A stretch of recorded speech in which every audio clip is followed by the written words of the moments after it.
Good afternoon, everybody. It is, Karen, you ready? Yes, ma'am. Excellent. It is December 4th. It is now 4:01 p.m. This is the regular meeting of the Buckman Direct Diversion Board for December. We are here in Santa Fe. Thank you very much. Can I get a roll call? Mr. Engelhoff? Mr. Roth Schmidt Peterson? Here. Commissioner Hank Hughes? Here. Counselor Jamie Cassett? Here. Counselor Carol O'Mara Ward? Here. And Chair Justin Green. I'm here. Quorum. Thank you very much. We have an agenda before us. Are there any changes from staff or legal? Move to approve. There was no, that was an affirmative, no changes. Yes. Okay, great. I got a motion from Counselor Cassett, a second from member Schmidt Peterson. All in favor, say aye. Aye. Aye. Excellent. Sorry. That's, okay, agenda is approved. Approval of the consent agenda. It is on the second page here. There's only one item on the consent agenda. Any issues in this? Anybody see something out there? Second. Okay, got a motion from member Schmidt Peterson, a second from Counselor Cassett. All in favor, say aye. Aye. Aye, excellent. There we go. Delayed the, yes, I wasn't, so sorry. Okay, so our consent agenda is approved. Matters from the public. Anybody here want to speak up? Do we have anybody online? Do we have online? Okay. Okay, so it's nobody from the public. Moving on, we've got minutes from the November 6th meeting. Were there any corrections or edits that were needed? Brad says no. Anybody from, I hear lots of no's. Thank you. Second. And Mr. Chair, would you please provide the statement for the minute? Oh, did you provide it to me written or do I have to find it I on my can phone? provide it. I mean, I know it by heart. By heart? Okay. Sorry, I did not pull it up on my phone, which I should have, because You can do it if you like.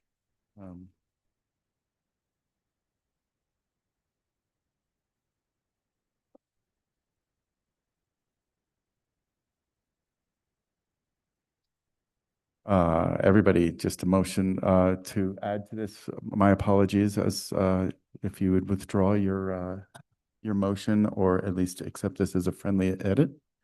I accept as a friendly edit. Okay, let me tell you what you're accepting first, but okay. Okay, so yes. Following our last, for the record, please, following our last executive session in November on the design build procurement, staff and partner representatives met to discuss whether the procurement could be salvaged. Chair, that's a different Oh, a different statement. yeah. I'll provide it for you. So it's for the record and the minutes.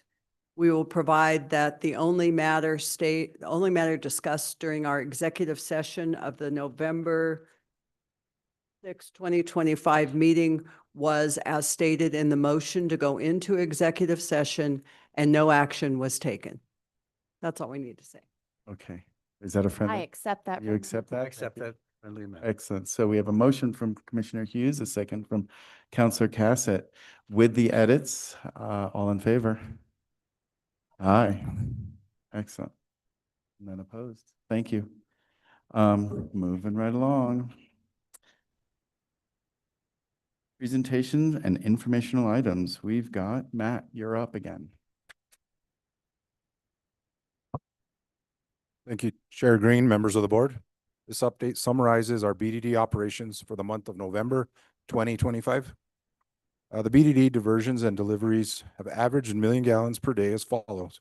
Raw water diversions, 3.5 million gallons per day. Drinking water deliveries through booster station 4A and 5A, 3.19 million gallons per day. Raw water delivery to Las Campanas at booster station 2A, 0.27 million gallons per day. And the BDD provided 44% of the water to the city and county for the month of November 2025. And I will stand for questions.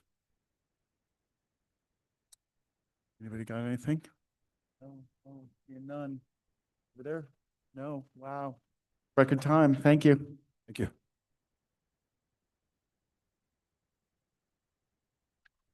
On moving, we've got a report from the facilities manager. Brad, you are up, please.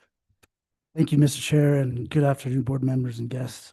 I would like to begin by honoring Vice Chair Romero Worth as she attends her final BDD board meeting as a board member. Vice Chair Romero Worth, your strong leadership and your deep expertise on water and sustainability issues provided this board with invaluable strategic insight. While we are certain we'll miss you guiding vote, we are grateful to know that you remain a committed advocate.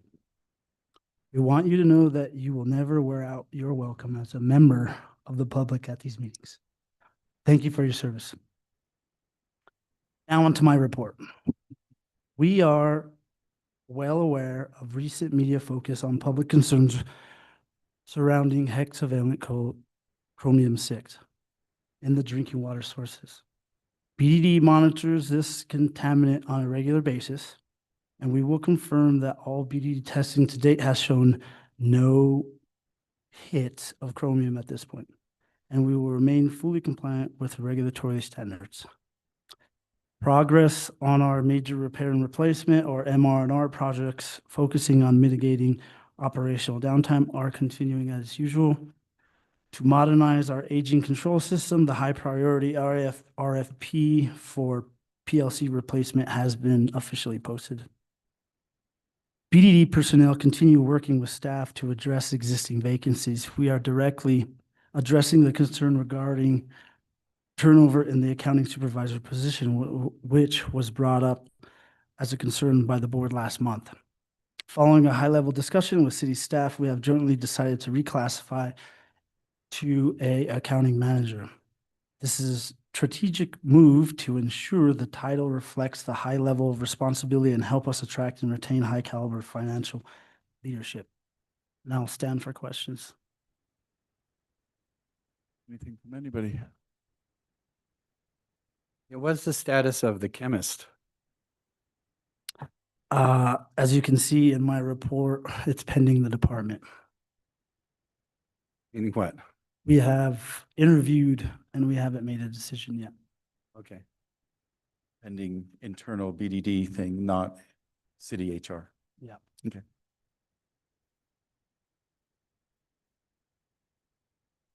Gentlemen? No? All right. Thank you, Brad.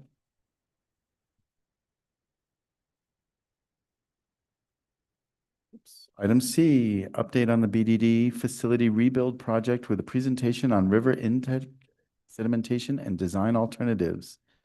Brad and team here, I think. Yep. I will defer to John Sikora from ACOM, the owner's rep.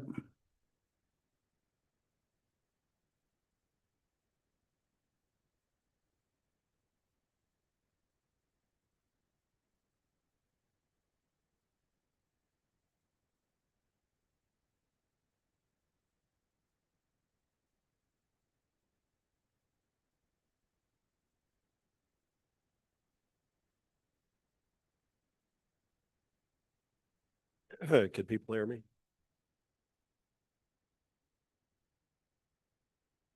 You might want to introduce yourself and Mr. Lorenz just for the record, so, because she's transcribing. Thank you.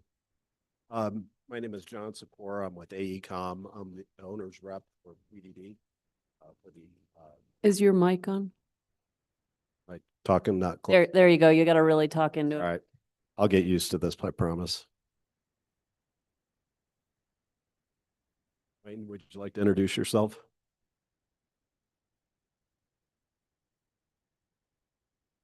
Hello, my name is Wayne Lorenz. I am with Wright Water Engineers out of Denver.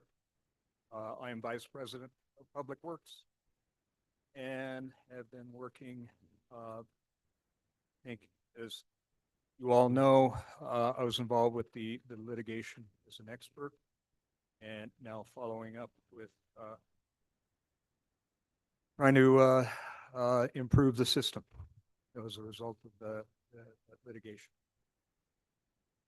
Happy to be here. Thanks for being here both. Take it away. Mr. Chair, we're having a little bit of technical difficulty. Stand by 1 second. We're trying to get this on the projector up there. Okay, don't take it away. Hold off.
So first of all, this is just a high-level discussion on sediment transport as it relates to the Rio Grande near the intake.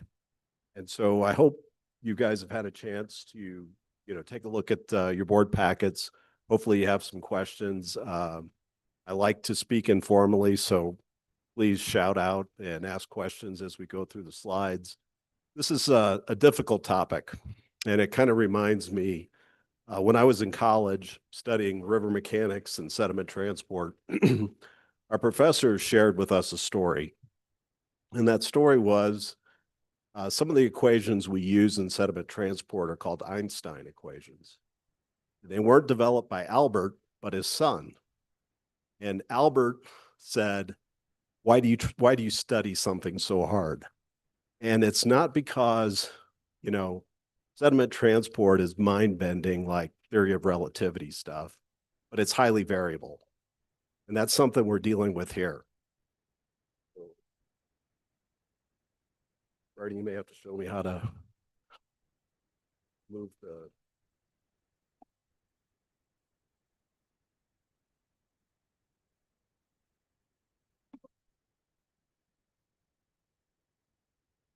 In sediment transport, we mainly talk about two types of sediment.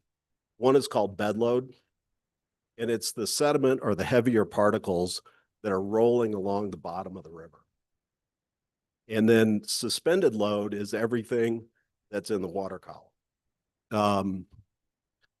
And what you can see with higher turbulence flows is some of the bed load will then be transported as suspended. So they kind of move in between. And this is what a concentration curve looks like of suspended sediment. So you see the bed load down at the bottom and the curve. Hopefully I can move the cursor. You can see the cursor here where we have, the differences, we got flow going this way. So we have higher sediment concentrations as we move through the water column. This is a super important curve for the BDD intake. So on the right, we're showing a flow or an event that occurred. And based on the sediment concentration, this is where Brad is considering to turn off the system because there's too much sediment in the river. What's important to look at is the concentrations. So the average concentration is about 1,900 milligrams per liter. But when you look at the sand that's at the bottom of the river, it's actually 3,600. And the top 6 inches of the water column are only 200 milligrams per liter. So less than a tenth of the sediment is at the top of the water column. So the BDD intake is taking water from the entire water column and mainly from the bottom. And so if we can take the top 6 inches of water, we only get 1/10 of the sediment into the intake. So the alternatives that we're going to focus on are that. How do we get water off the top? One of the other challenges of the river near BDD intake is that this is a plot of all the data at the Ottawee Bridge. And so look at the variability in the sediment. This is what Einstein was talking about, is that for the same flow, we have different concentrations of sediment. And this curve, based on our experience, is more variable than you would see in other places. And so we asked ourselves why. So here's the sample of the data. And so what you'll notice if you look through this data is that there's different concentrations of sand and very fine particles. And so sand is easy for us to exclude from the intake. And the finer grain materials are less, or they're harder for us to exclude or to keep in the river. So we started looking at why this may be. And you'll see in this plot, so from left to right is the different suspended or fine grain material by season. So in the winter months, we have less fine grain materials than we do during the summer months. And so what that's indicating to us, not that we fully understand it yet, but that during rainfall events, we're bringing in material from the watershed. So from the smaller tributaries that may not be contributing during the winter months and snowmelt. And so this is bringing finer material in. So it's going to be more difficult to exclude sediment during the summer months than it will be the winter months. So just an observation, something we're going to have to deal with. You bet.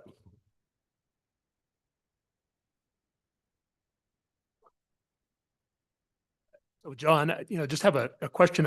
This graphic makes sense to me from my experience on the river, but I'm wondering if you guys have aligned what you're seeing in the river with what's been going on operationally, because I believe that we have data, at least with regards to the sediment that's been removed from the settling basins. Yep. And, what type of sediment's there, how often it's have to be removed, and the volumes, and try to relate those two, because it'd be interesting to see what they've been able to do operationally given the situation, because they've worked it for over 10 years. Right? So, and just trying to tie those two things together. Yep. And one of the things we've recommended to Brad and we're working on is to install a new meter at the intake to actually look not so much at turbidity, but what's the weight of the material that's actually coming in. So, and we'll be able to look at that by season after we get this meter installed. Good question. So in river intake design, these are 6 features that we need to look at. And all alternatives need to consider all 6 of these design elements. And so we have the next few slides, we have alternatives for each one of these design elements. And so our process is going to be to help or to discuss and combine the different alternatives for each one of these design elements. And so I'm going to walk through the design elements. So first of all, on location and configuration, in our opinion, the location of the BDD intake is actually pretty good. It's somewhat on the outside of a bend. It's located upstream from a relatively stable control feature that's in the river. So we're going to get a relatively constant head for various flow rates because of a naturally occurring riffle just downstream. And so what we'll look at is both in channels. So maybe we can come up with an alternative where we actually put the intake more out into the river than on the bank. one of the unique features or issues that BDD has is depending on the flow rates, you know, there's been a lot of observation of sediment being up against the screen intakes, and the maintenance staff needs to go down and clean it off. That's a naturally occurring issue in the river. You know, as the energy drops in the river, it deposits sediment. It's depositing sediment on the bank. So can we actually move an intake out into the river a little bit more and get cleaner water? We'll look at that. You know, off-channel diversions, which is pretty much, you know, what's out there right now. Off-channel with a forebay, so we can actually move, you know, build a little bit of a forebay, so get deposition of sediment before intake. A bank intake, a rainy well option. You guys are probably pretty familiar with, you know, the rainy well, which is horizontal drilling underneath the river, pull the water down through the natural bed of the river. And so it removes a lot of the sediment. And so you actually use well screens to screen out the bed of the river. So you're getting a lot cleaner water. The issues are with a rainy well, though, that with this geology, we're not going to probably be able to take the entire amount that BDD needs. So probably more like 2 or 3 CFS per rainy well is all we're going to be able to get.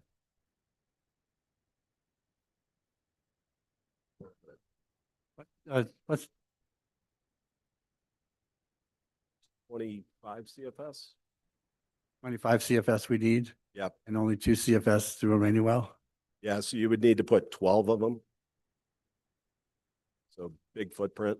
Yeah. I know we're using those up at Waukee Basin. Yep. 3 of them, is that right? I believe so. I think that, doing the math, I think I've seen 3 being drilled, and that makes sense because I think we're at 5. Okay. One of the other things we'll look at is an infiltration gallery. So we can actually like engineer materials to put on the bank, like in a, you know, in an enclosed system, and then pull the water through like a sand filter, very similar to what is done in water treatment. So we'll look at that. And then this photo that's up here is, we call it a submerged suction bell. And what that is there's a pump to the right, and you just suck off the top of the water column, and those bells can move. And so it'll bring the cleaner water off of the top. It's just, you got to find a way to move that suction as the river moves up and down. John, one question I just was looking, I know just from previous experience out on the San Juan, the Hogback version canal, I don't know if you've ever seen that, and they have a high crested weir that was put in that does it essentially the same thing that you're talking about. It was put in for fish exclusion, but basically, you know, decants just that first 3 inches of water over the top, and all of well, basically most of the rest of the load is just carried through kick gate. And I was wondering if you guys were looking at anything like that or had that in stuff. Yeah, and I actually have that a little bit later in the slide. We're classifying that as an intake gate. Okay. So but I'll talk about that in a lot more detail. So the silvery minnow is an issue, you know, at this site, or it's part of the NEPA documents, is that we need to exclude the silvery minnow. And so that's the main purpose for the screens that are on the current intake, is to exclude the silvery minnow. Whenever you put those flat plate screens in, though, has been observed at this intake, there's a lot of maintenance associated with it. So you end up having to clean the screens. We get sediment deposition against those screens.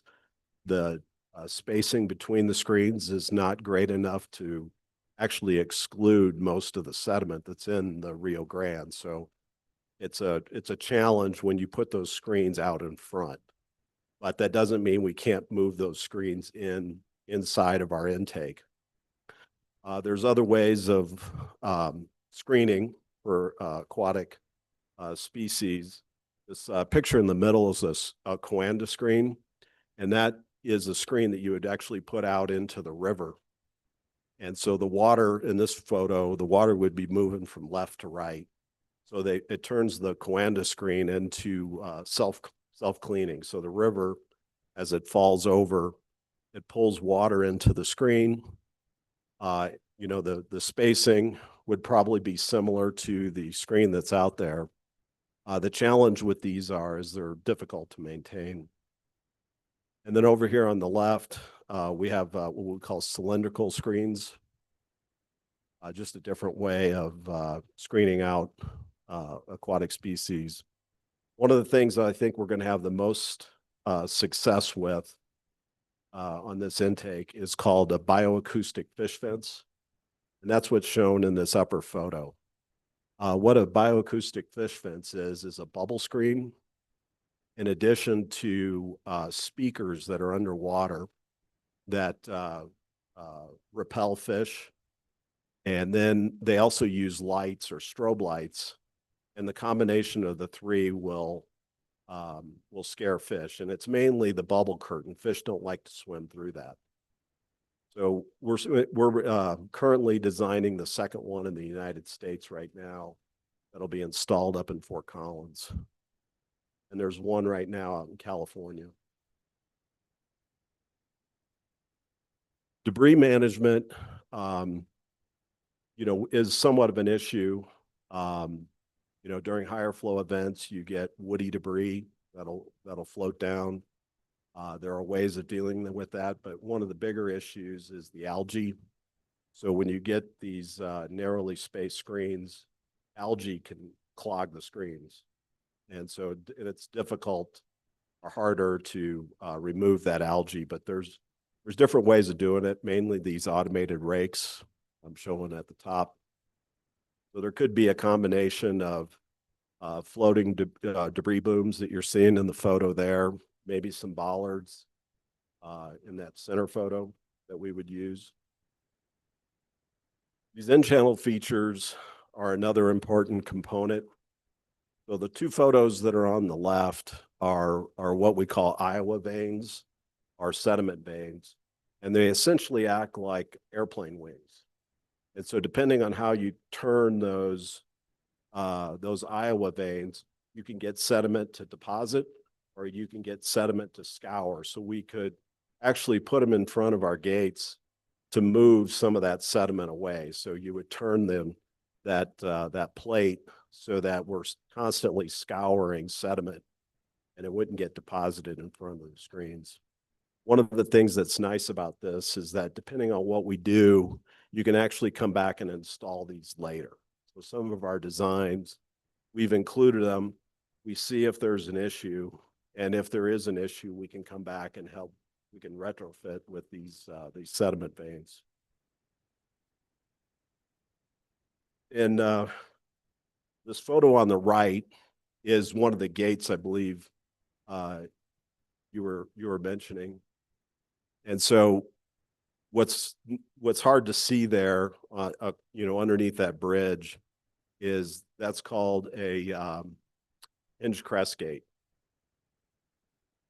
Yeah, so this is a super low flow, and I've got a better photo coming up. But so the hinge crest gate, this concrete weir that you see on the left side of this photo, that is designed so that at different flow rates, we can deliver the water that we need to that hinge crest gate. And so as you can imagine, the river moves up and down depending on the flow rates.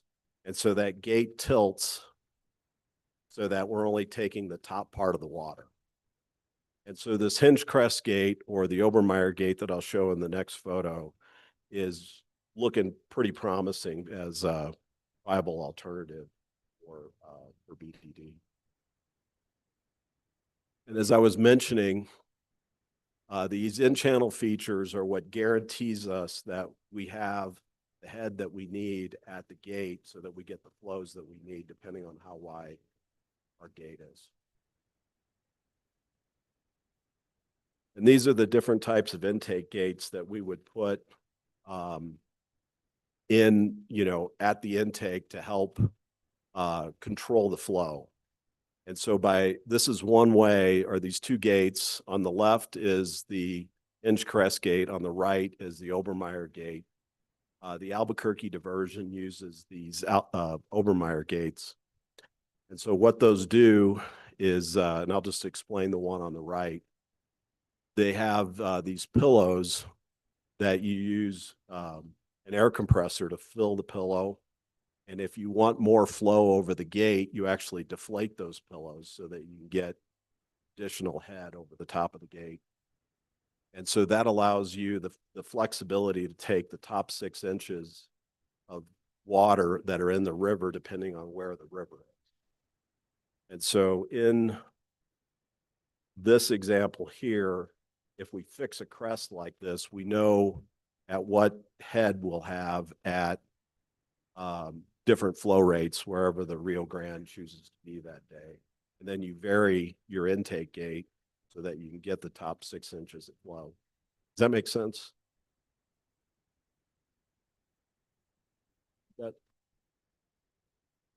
So what prevents the sediment in the river that isn't filtered or anything from wearing out all the works that you put in the river? They do wear out over time. These Obermeyer gates have been installed in a similar river system on the South Platte, so just north of Denver near Greeley, Colorado. And so they've had pretty good luck with these. Like they've been in like 30 years plus so far and still operating.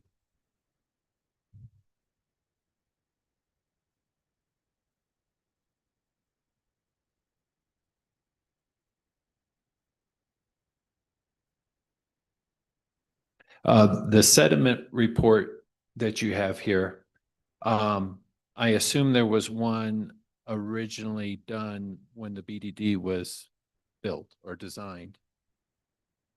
Did anybody come across that, and how does this compare to that?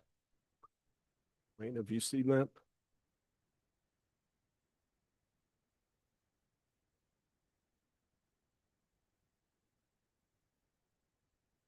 We, Brightwater focused on the problems. There are many problems with the current design. One is that the intake is, too low. The bottom of the screen is right at the bottom of the bed. It was designed to be 6 inches above. So that's an example. That was one of the big problems with the current screen. So there are a number of problems like that. The screens are at an angle for various reasons. They could be vertical. Problems with the air burst system. I'm not sure I'm answering your question specifically, but there are problems on with the current screen that we can learn off of, will, and have, to proceed with evaluating the alternatives.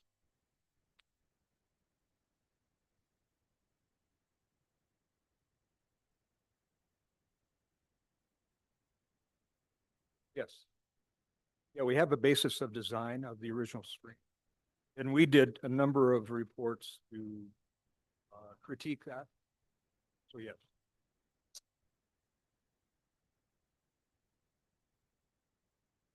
So I was wondering if the latest report is saying there's a lot more sediment in the river than the initial report that was used to design the initial BDD intake. Not necessarily.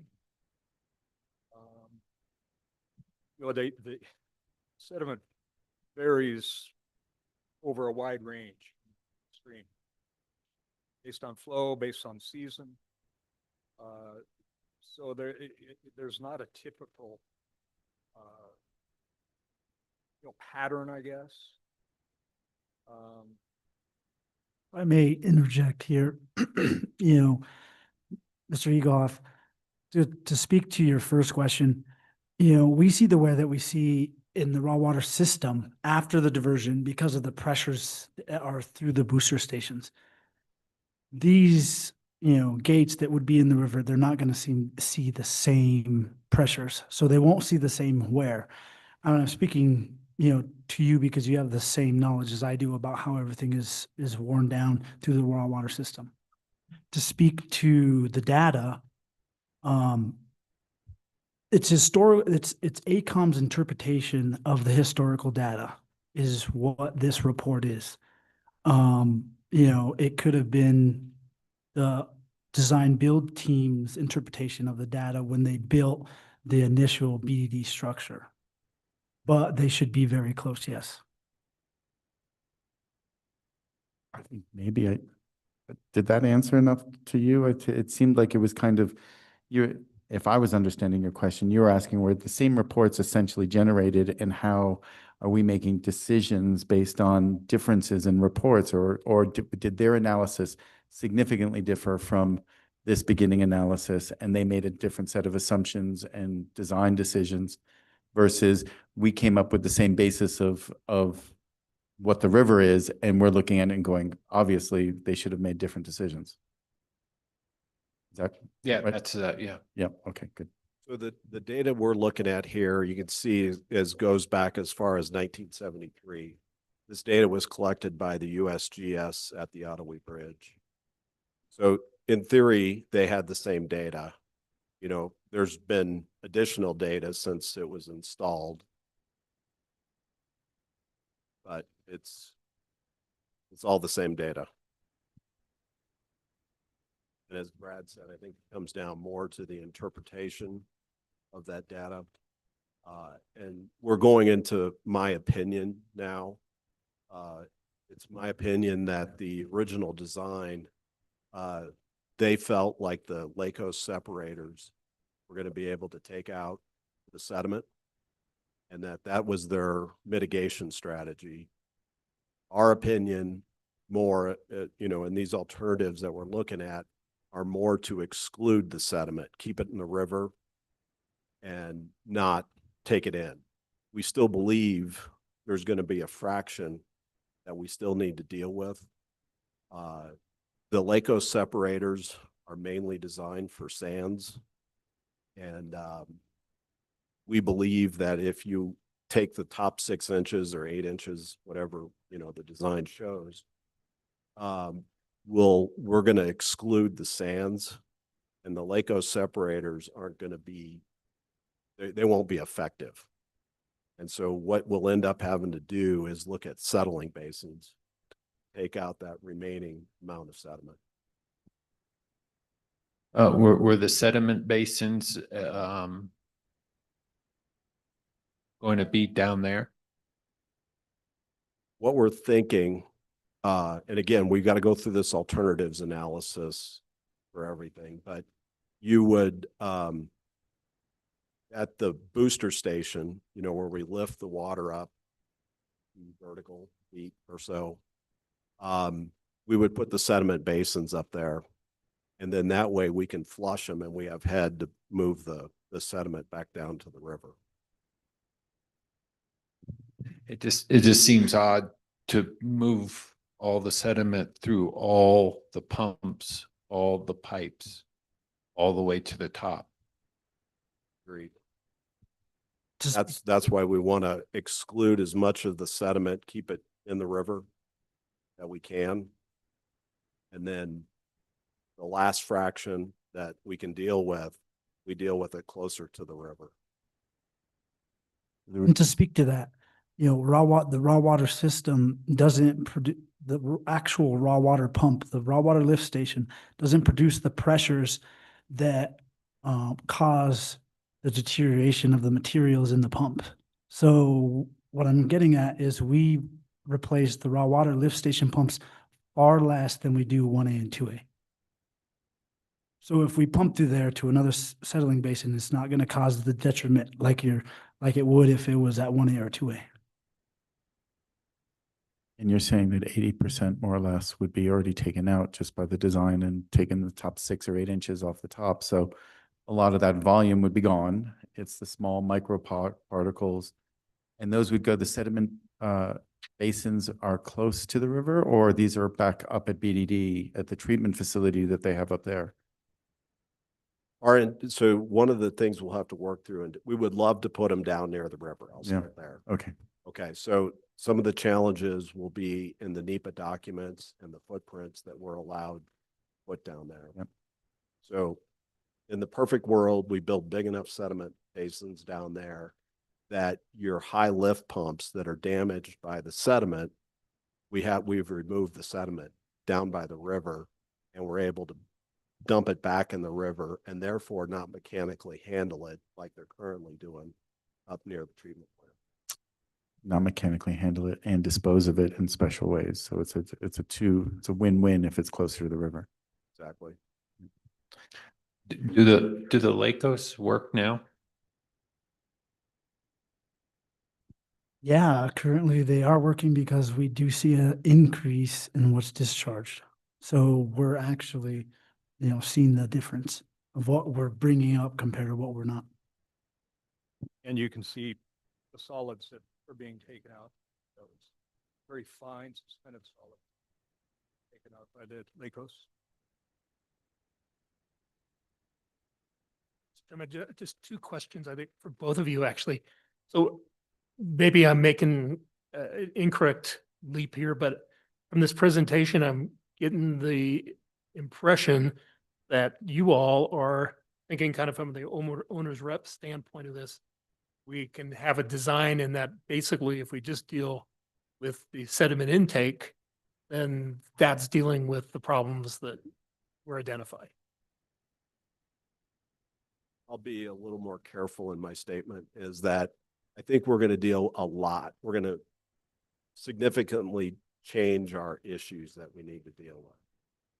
And so, as I mentioned, with all the variability we have in here, I don't feel like we're going to turn this facility into a 365 facility. There's still going to be some days that we're not going to be able to operate, but we're going to significantly reduce the number of days that we can operate.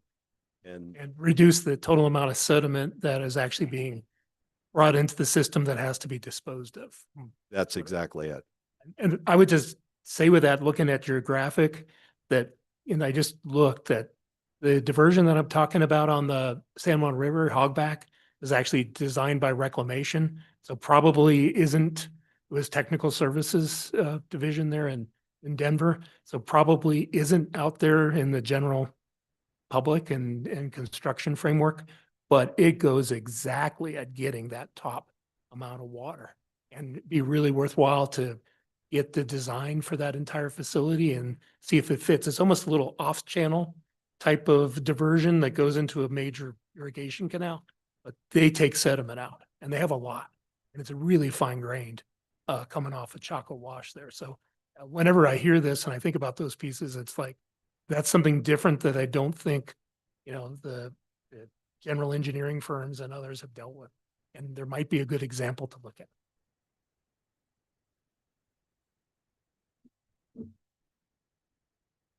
Yeah. Okay, so, okay, but thank you for explaining. Anything else, guys? Yeah, okay, keep on moving.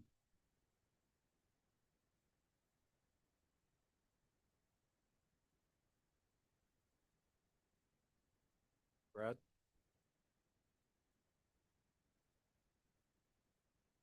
So on the sediment removal, so this last fraction of material that we'll need to deal with, if we can take the top portion of the water column, will be settling basins. This photo on the lower right is similar to what exists out there at BDD right now near the top, but we would try to put this down near the river. And the reason we put this either plate or tube settlers in there, as I mentioned, the NEPA documents are very specific as to our footprint that we can create down near the river. And so to minimize that footprint, you can look at plate or tube settlers. So they go into these existing basins to help improve deposition of the sediment in the basin.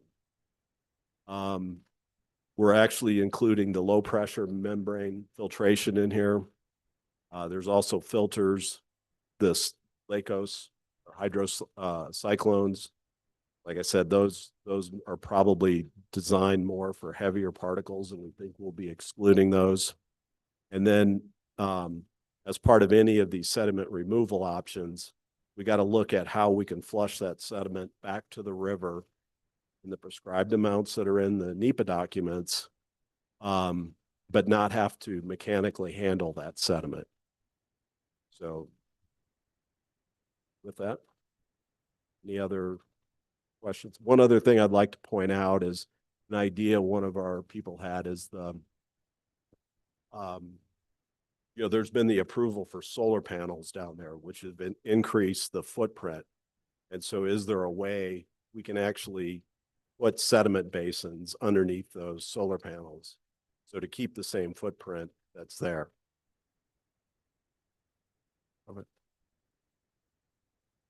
Thank you, Mr. Chair. Thank you. This is a lot of great information. I'm curious. So if I'm understanding correctly, you mentioned that the design has to include each of these 6 features.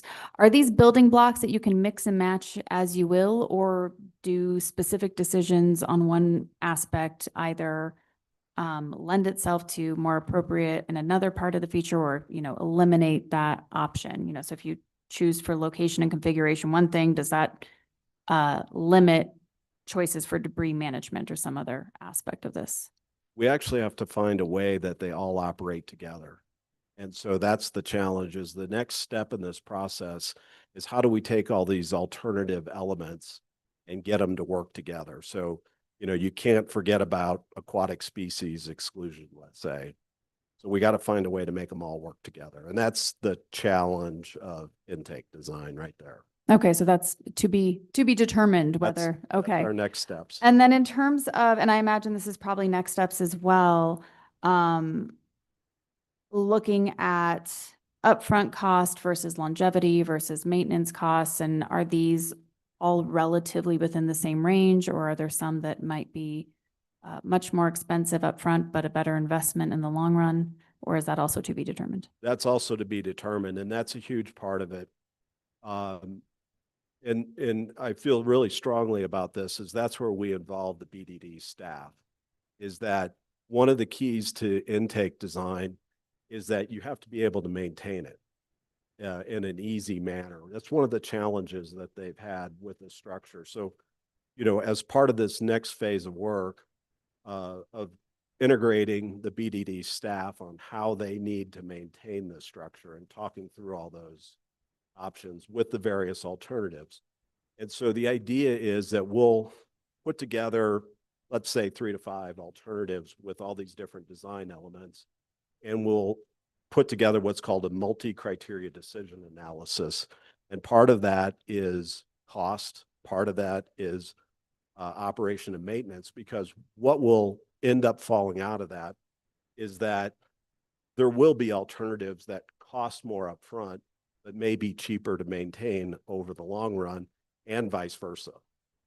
So that's part of the decisions that come out of the alternatives analysis. There were some alternatives being proposed at some point that were might have been great alternatives, but given the location and the logistics of the diversion, didn't work, right? So they might work in a different situation and be great for operation and maintenance, but you can't get there from here, right? And so, so I think there's a whole decision matrix that is going to have to be formulated in this. And I kind of want to throw something out here for discussion here and just on how we move. Yes, go for it. So, this is great, and I think we should all discuss this over here when we get to a board like this. I'm wondering if we want to create a subcommittee that is sort of technically savvy, but is made up of a little subcommittee of folks that want to help expedite decision-making and be sort of brought up to speed in the decision-making, so that we can come here and have a digested version when it comes to these things. I'm wondering if this is something that might help going forward. You know, folks, amateurs like myself might come up to speed and be educated in this. Folks like Member Schmidt-Peterson probably have some technical savvy, and this conversation would be of great value on that subcommittee. I'm not volunteering you yet, but I'm just trying to think of like the folks that, so next year we can, when we're starting to make these decisions, we can really dig into this instead of just being handed something and trying to digest it in 20 or 30 minutes. Can I Yes, comment on that? of course, I'm a little worried. We are not the experts. of course. They are the experts. I wouldn't say that we're making the Yeah. decision, but just so that we could become a little bit more knowledgeable and be in the room when things like this happen. And not that we're making the decision, but we would just Yeah. have a few of us that would be, That worries me. I'll Okay. just say, I guess if I can, of course. the purpose of this presentation is to help us understand the alternatives and the fact that you guys are going to be working on an alternatives analysis and to understand kind of the nature of the problem you're trying to solve. Is that what the purpose of this was tonight? Okay. Yeah, and I guess I just am just a little weary of us meddling into something we know nothing about. I mean, and when you all come to something, you'll present it and we'll ask questions. I don't know. Okay, yeah. You guys do what you want. I won't be here, but it makes me a little nervous. Yeah. And I guess I do have one other question, which, and you sort of touched on it, I think I know the answer. Which is, you know, there's the design considerations of, you know, how all these things fit together to solve the sediment problem that we've been experiencing. But then we also have to look at the constraints, right? The permitting and the environmental constraints that we're under. So, I mean, when you said we'd need 12 rainy wells and the footprint would be huge, I'm betting we couldn't even have that. But I don't know very much. Again, I'm not the technical expert you are, but it just strikes me as maybe too much for the river. So there's other considerations too that you're having to look at, I guess is the point. That's correct. And I mean, can you characterize them? Like, or did I just do that? I think you did a great job of that. You know, we have the environmental constraints, we have budget constraints, we have operation and maintenance constraints, and we've got to meet the criteria of delivering water to BDD on a regular basis, on a more consistent basis. Mhm. So, you know, as I was trying to point out here, we're gonna get a lot better, but I still don't think this is a 365-day operation. And let me just follow that with one other thought. Is one of the things we've talked to Brad about is we've got to be able to deliver water during construction. Right. So, you know, we all have been through road construction when they're trying to build something and there's always a roadblock. So how do we overcome that? And, you know, one of the thoughts we had is, you know, these rainy wells may not be a standalone option, but what if we could put in one? Mhm. And what if that one rainy well can deliver water, maybe 365 for you? And maybe we can use that rainy well, we would put it in prior to construction of this intake. So to help offset some of the loss of water, because, you know, in theory, maybe we can work on half of your intake while we're delivering only a portion of your water. So this rainy well would help make that up. But also during high sediment days, maybe if you're off, we're at least making some water. And then maybe there's a whole nother set of days where we can blend that water and help reduce it down so that you can treat water. So there's a range of alternatives that are out there. One of the things that's very difficult is you've seen in the data, and hopefully I've conveyed to you with my Einstein story, is that there's a lot of variability here. So there's going to need to be a period of time after we get this in that Brad and his team need to learn how to operate it. And there's going to be tweaks to the system and different things that we can do to help, improve it. So, there's going to be a break-in period that we're going to have to learn how to navigate. Just one other question, Mr. Chair, which is how long do you think this alternatives analysis is going to take you? Few months. And then from there, what happens? You have what happens? I could speculate, but. Yep. What you would do from that alternatives analysis depends on how you want to progress this design. So at that point, we got to come back to the board, try to decide, are we going to go out to bid? Engineering firms, we to go, design, bid, build, what kind of contracting mechanism. But I think what this will help do, depending on wherever we go into the future, is that we have a set of alternatives that we all think are worth carrying forward to another level of design, to help flush out, some additional alternatives. Because likely we're going to come up with about 5 reasonable alternatives out of this building all these things. We may be able to eliminate, a few of them, but there's probably going to be 2 or 3 that we want to carry forward to another level of design. So maybe a 30% design or so. Mr. Chairman, I have a question because I'm confused by this whole discussion. We don't have a design engineer.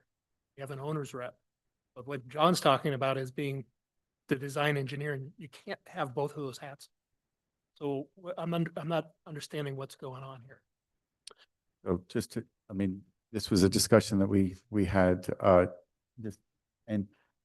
yes, there is definitely some aspect of that, but it's an alternatives matrix where they're trying to lay out all of the different alternatives.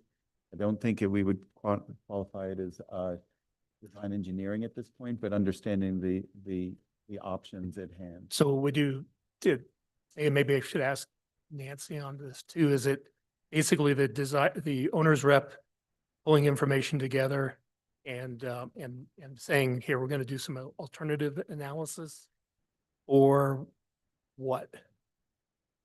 Because that's just it. It just seems like, is this scope of work creep or something going on there? Because it's different roles and responsibilities in my experience.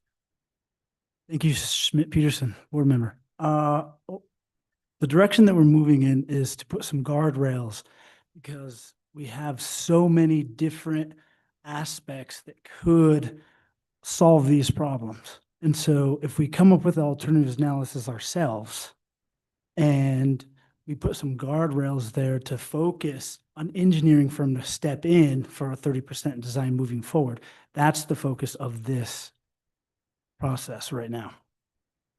Okay, is that part of the scope of work? Yes.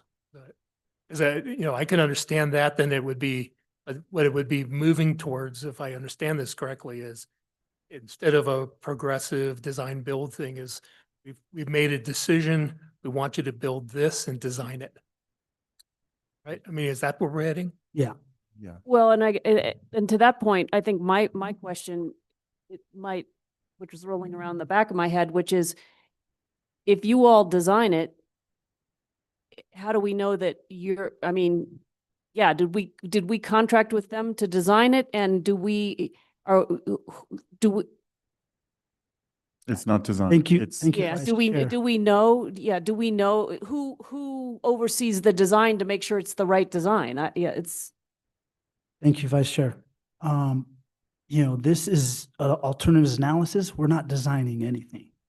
We're coming up with ideas for a design that would then go out to RFP or RFQ. To do what? To tell us which of all these things? The 30% design would then actually engineer the ideas. If I understand that correctly, then you get to that point and then you'd say, we have to put out an RFP or this specific solution, right? That would be- yeah, it's a It's decision. an approach. It's an approach to the design. Yeah. Is what it is. But we're developing the approach that we want to see. If we broaden those ideas and let anybody come in and design it, then we end up with something that we may not want. which is kind of the problem we've been having, right? And I'm just concerned there from an owner's rep standpoint, making sure it's really clear that what the different roles and responsibilities are. Because you can't be in a position where your owner's rep is being the design engineer and then telling you, hey, I'm your representative in this. The owner's Sure rep about is that. bringing information to us so we can make a educated decision how we're going to move forward with the approach to the solutions.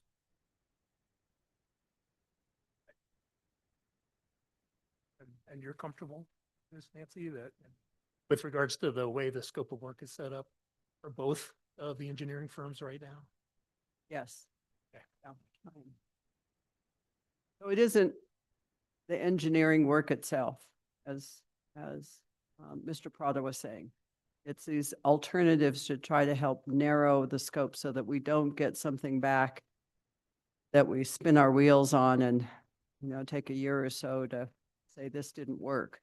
So with all the knowledge base that we have with Brightwater and with AECom and with Brad, and we know that we can narrow it and we won't be dictating what they do, but we'll give them alternatives. It may not be one alternative that you have to do this. It may be, here are the 5 things. We've have some pros and cons, and maybe it's a hybrid system, but we're going to narrow it down based on our somewhat intimate knowledge of our Of river. operations. that we've Operation, gone yeah, to that's date. right. I mean, we've got so much expertise here that somebody coming in from the outside certainly will add value, but has to come up to speed and say, well, we've done this in other places and not understand our river.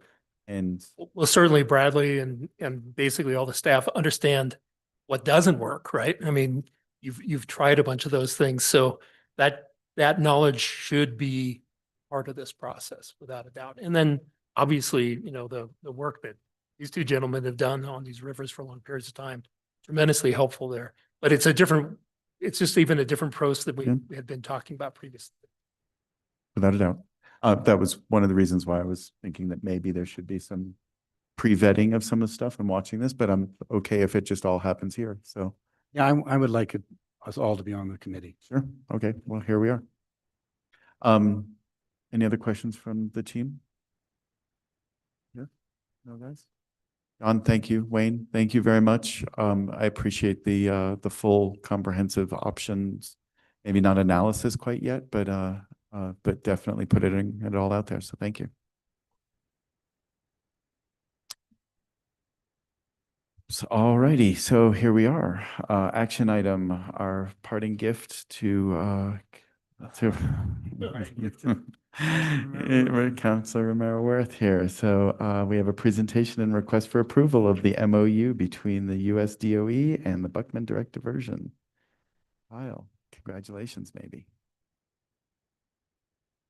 And for questions. Oh, excellent. There we go. So this is, Mr. Chair, maybe he should just go over the summary of the agreement that's in the packet just for the public and the minutes. And it is, I think this is great news. So. I actually meant that as a bit of a joke. I'm sorry. I didn't cut myself off sooner. Apologize, Chair Green. Chair and members of the board, as many of you know, we have had a longstanding relationship with Los Alamos National Lab to both have an early notification system for flood flows that come down LA Pueblo Canyon, which intersects the Rio Grande approximately 3 miles upstream of the intake. Also, as part of that long-term relationship dating back about 15 years, LANL has provided funding for sampling at the Buckman Direct Diversion intake in order to understand the contaminant mix, particularly legacy contaminants from the lab at the Rio Grande where we worked. We have operated, or LANL has operated, and we have worked with LANL in their operation of that early notification system through calendar year 2025 without the MOU in place. We were unable to bring an MOU to you at the end of last year. We've been working throughout this year to try to reestablish this MOU.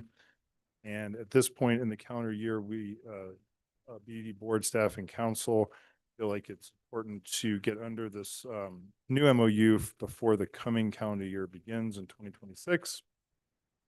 So what you have in front of you is a MOU that's been revised in various ways for the coming 3 calendar years. It does not include any funding for sampling, which has been the sticking point for a good part of the year. What this MOU does do better than previous MOUs is it does improve the, we hope, the functionality of the gauge that is closest to the confluence of the LA Pueblo Canyon and Rio Grande in order to address an problem that we hadn't foreseen but became evident years ago with the high flows, which is when the Rio Grande is at high level, it inundates up this arm of the tributary. So we're hoping that by making changes to the camera, pointing it upstream, giving it night vision capability, that will address that issue that we learned of in using the gauge at the E1 location. I should note that that improved E110.7 gauge will require the approval of Pueblo del San Ildefonso, on whose land that gauge is located. We've also made some clarifications to the map exhibit. We have made some changes to the description of reporting by LANL. EMLA is Environmental Management Los Alamos. To NMED of the monitoring program and uploading to the publicly accessible Intellis database, and other minor edits that have been recommended by the parties. So with that, much of the language in the beginning of the MOU is language that's been used in previous MOUs, with, of course, some updating to the current version. The primary objectives have not changed. The authorities have not changed. Many of the agreements in principle have not changed, but I believe I've summarized the main changes in the memo and my verbal presentation now. And maybe with that, I will stand for questions, Chair. I'd like to say something real quick, Chair Green. LANL has also negotiated in good faith by running the ENS system while this MOU wasn't in place this last year. Let me add one more thing I just thought of, which is we do have some hope that we will secure funding from LANL for the sampling program, and Brad and I and others are working on alternative options for securing funding for the sampling that we look forward to bringing back to the board at a future board. Well, Brad, nice job getting to this point. And I think having LANL in a place where they're continuing to run that system is pretty important. But am I correct in assuming under this MOU, they would continue to do that? Operators would be made aware when there's a flow. You would stop, operations under your current protocols, but there wouldn't be sampling as it exists right now. But you would still be bypassing any water, so we would be in a good position. Yes, board member. Yes, that's the truth. Thanks.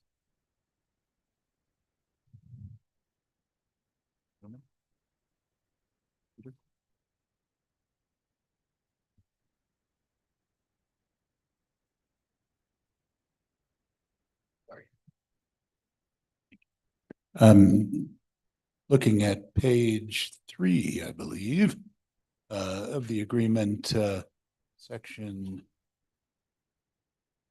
E2B says should,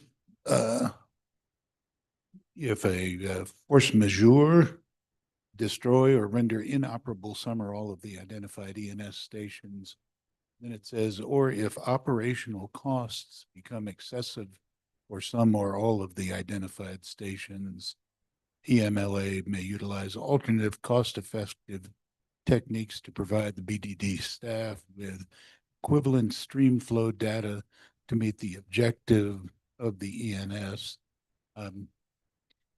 Nothing's really said there about how much, and What were the discussions like on that particular point out of curiosity?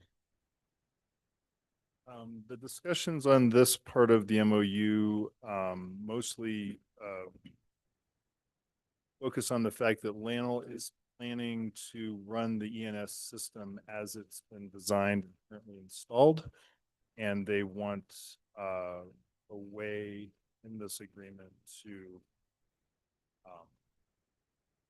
not have to do it the way it's being done now for these various reasons, but we insisted that the objectives of the ENS still be met, which is that we get flow data in order to accomplish the intake shutoff. So this hasn't been triggered in the past. We hope it does not get triggered, but it is seeking to balance the unknown events that might occur. Some of this was driven by the large fires that have happened place on the Lanel Plateau or the Taurico Plateau where Lanel is located. And bearing in mind that when events of that size do occur, sometimes alternative methods. To add to that, excuse me, to add to that real quick, in the event E1099 gauge was inundated by a flood. And so we worked together to figure out a way to still get us the appropriate data at that time. So that's what this clause kind of has written out into it. And this has been in the MOU since a while now. I suppose my one concern is there's no reference to timing. The equivalent streamflow data to meet the objectives of the NS obviously involves timing issues. I think we're adequately covered there. Or a memorandum of agreement that we cannot sue to enforce. I think this language expresses the intent of the parties to commit to working together to provide the information so that the intake can be shut off when LA Public Canyon is in flood. And then the other question is on page 5 under dispute resolution. It provides that the parties will basically talk to each other. If they fail to resolve their differences within 30 days, the BDD facilities manager and the EMLA manager will prepare a written description of the dispute. The BDD board chair and EMLA manager, along with appropriate staff, then meet in an effort to resolve the dispute. Just makes me want to ask the question, and assuming they don't resolve the dispute, all bets are off and part well. Well, I think based on the 15-year history of our working relationship with Lanel on this, I feel say confident. I feel hopeful that we'll be able to work out any dispute that arises because we have done so in the past, largely. Again, this is not your typical binding contract with all sorts of consequences that come to breach. This is two neighbors coming together to agree on how to solve a common problem in an MOU format, which is consistent with our history and working relationship with Lanel and sort of the other bigger dynamic that's going on between our board and the lab. Okay. Thank you, Mr. Chair. Second. So did we check the changes to the gauge with Sanai? Are they those specific changes okay? I know we discussed them here, but has that gone back to them? There's been some informal inquiries made with the Pueblos to gauge whether this is something that they can recommend to their governing body, but we haven't initiated the process of seeking approval without a signed MOU. Okay, and they're not a party to this MOU in that film? Not a party to this agreement. You know, consideration and consultation. Yes, and everyone is very sensitive to that issue. Both the city, the county, the board, and Lanel all have long working experience with that dynamic, and I think we're being very mindful of the importance of that relationship. I move approval. No, not of course you do, but you should do the honors of that, of course. So I will second. Excellent. So we have a motion by Counselor Romero Worth, a second by Counselor Cassett. All in favor, say aye. Aye. Aye. Excellent. Any opposed? I guess my only question is, do you need a roll call vote on that? Madam Chair, I don't think that you do. Okay. But I Vice think Chair. she would No, like no, to have a no. roll. Oh, call. we No, no, She no, would no. like- I don't want, no, I just want to make sure that there's no coming back saying, we don't know if if Yeah. they agree. It'll be noted that it was unanimous, so I think we're okay. Okay. It was unanimous for the record. So I heard there were nobody in opposition, correct? All right, thank you. All right, so we are matters from the board, item 10.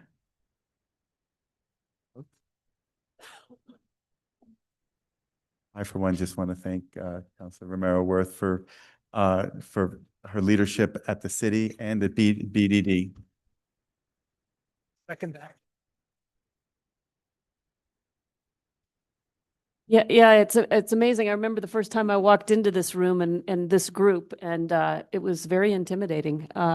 So I've learned a lot and really appreciate all the work that you all and you all provide in managing this really important facility for the benefit of the community. So I'll miss you, but I'll know where to find you, and I'm glad to know that I can come anytime. Well, We will miss we you. will miss you. That is Thank you. correct. We have a celebratory gift for you, Madam Vice Chair.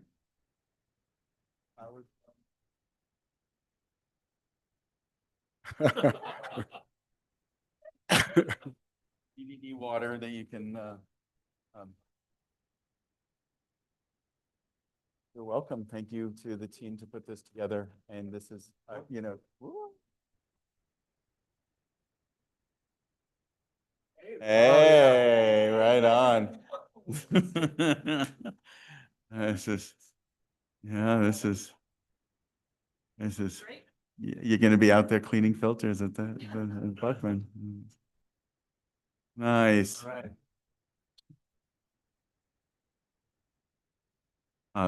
Thank you, Counselor. This has been great. You did a great job of bringing me as a relative newcomer up to speed and helping me in my first year as chair here. So thank you.